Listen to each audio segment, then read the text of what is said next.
Rahim yang dipinjam sahabatku. Bab 12. Rahasia mengejutkan. Tasya berusaha kuat dan bersabar atas tuduhan yang Siska berikan. Dia sangat yakin setelah anak dalam kandungannya lahir, dirinya akan segera meninggalkan rumah Kenzo. Siska pasti akan kembali menjadi sahabatnya seperti dulu. Tasya selalu berusaha agar tidak mengubah penilaian terhadap Siska. Dia tetap berpikiran kalau wanita itu merupakan teman terbaik yang selalu ada untuknya. Dia sangat tahu betapa besar cinta dan kasih sayang yang Siska miliki untuk Kenzo. Akan tetapi, dia tidak mampu membuang perasaan yang telah tumbuh dalam hatinya saat ini untuk Kenzo. Dia tidak tahu sejak kapan rasa itu ada.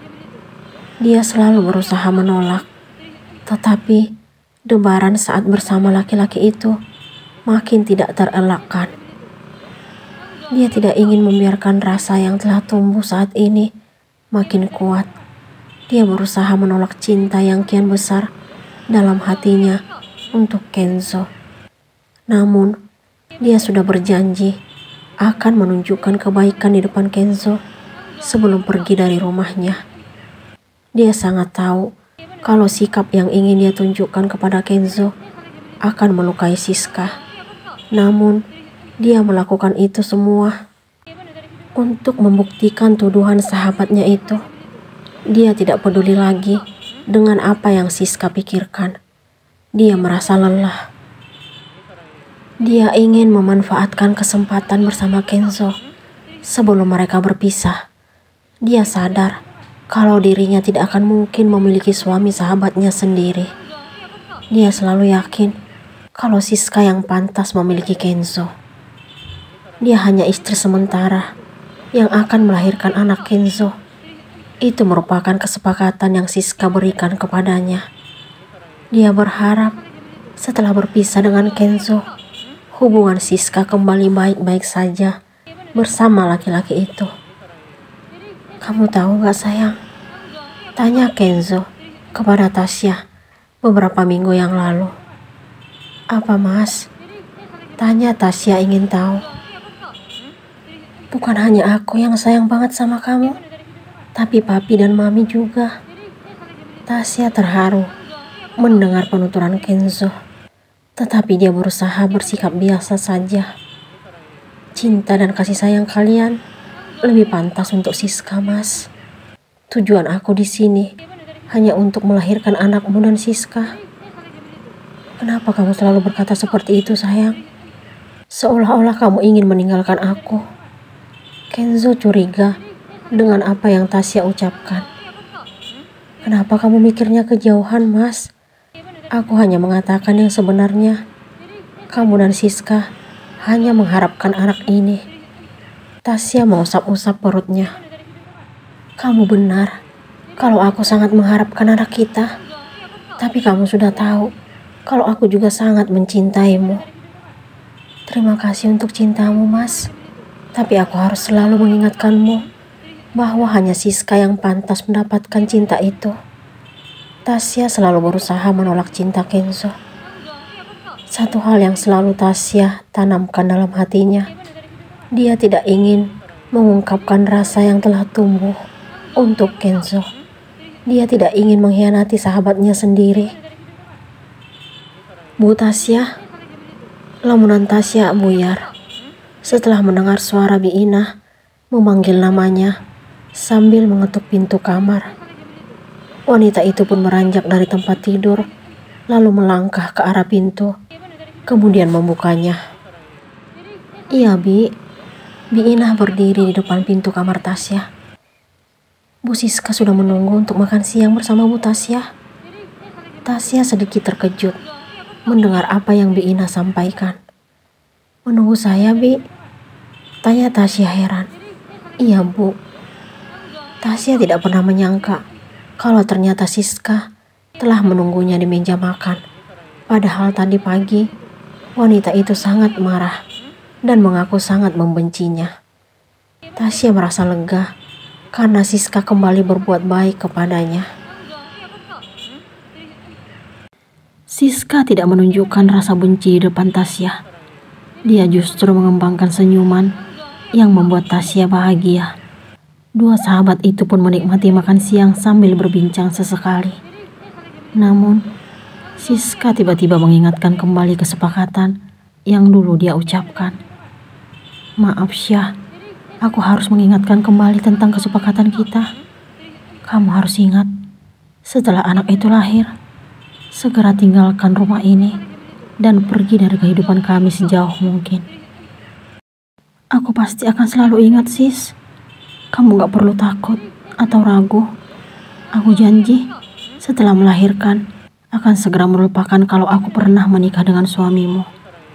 Tasya dengan yakin mengatakan janji tersebut di depan Siska. Walaupun hati kecilnya sangat perih. Tasya dan Siska tidak tahu bahwa seseorang telah mendengar pembicaraan mereka. Dua sahabat itu tidak menyadari kalau Biina sangat terkejut setelah tahu apa yang telah ditetapkan oleh istri pertama majikannya. Awalnya, Biina hendak menemui Siska untuk memberikan sepucuk surat yang telah dia terima dari tukang pos. Namun, saat dirinya memasuki ruang makan, langkah itu terhenti setelah mendengar apa yang Siska ucapkan kepada Tasya.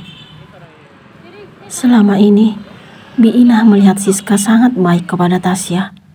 Namun, sekarang dia baru mengetahui apa yang tersembunyi sebenarnya.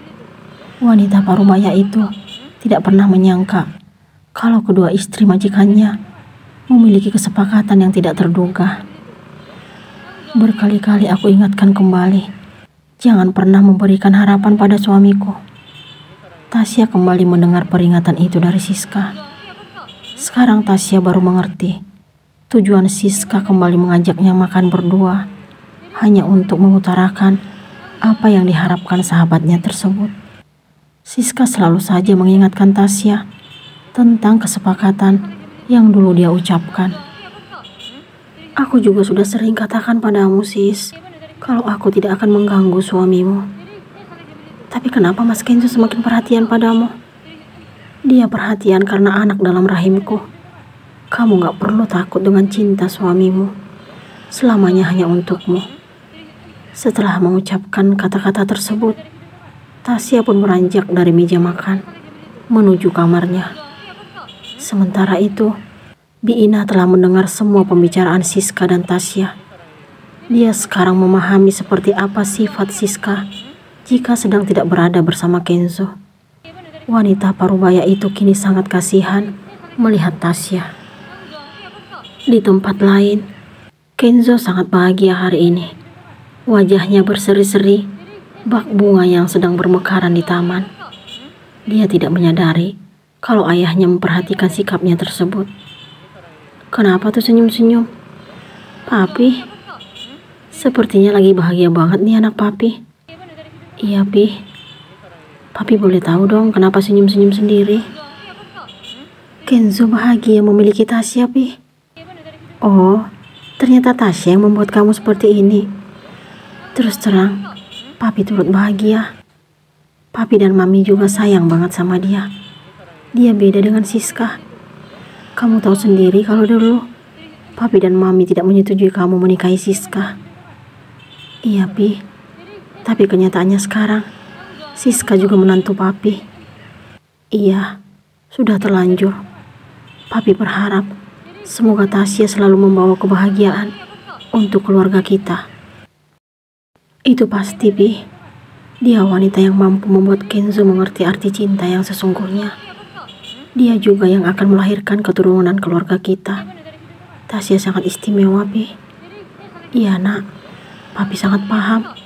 Papi juga bisa melihat caramu memandangnya. Oh ya, Kenzo hubungin Tasya dulu ya, Pi. Kenzo pun mengambil ponsel dari saku kemejanya, lalu menghubungi wanita yang kini dalam pikirannya. Halo Mas, terdengar suara Tasya dari seberang. Halo sayang, Kamu lagi ngapain? Kamu udah makan? Kenzo memberikan perhatiannya kepada Tasya, sedangkan Pak Rio tersenyum melihat sikap putranya itu. Udah mas, kamu gak nanya aku udah makan atau belum? Untuk apa? Siska lebih berhak menanyakan itu padamu. Tapi aku ingin kamu yang bertanya padaku. Kamu nelpon aku hanya untuk itu? Gak penting banget. Tasya pun mematikan telepon. Kenzo sangat mengerti dengan sikap Tasya. Wanita itu paling tidak suka jika dirinya menggodanya. Bagi Tasya, hanya Siska yang pantas mendapat perhatian Kenzo, bukan dia yang hanya berstatus sebagai istri sementara. Siapa yang mengirim surat kepada Siska?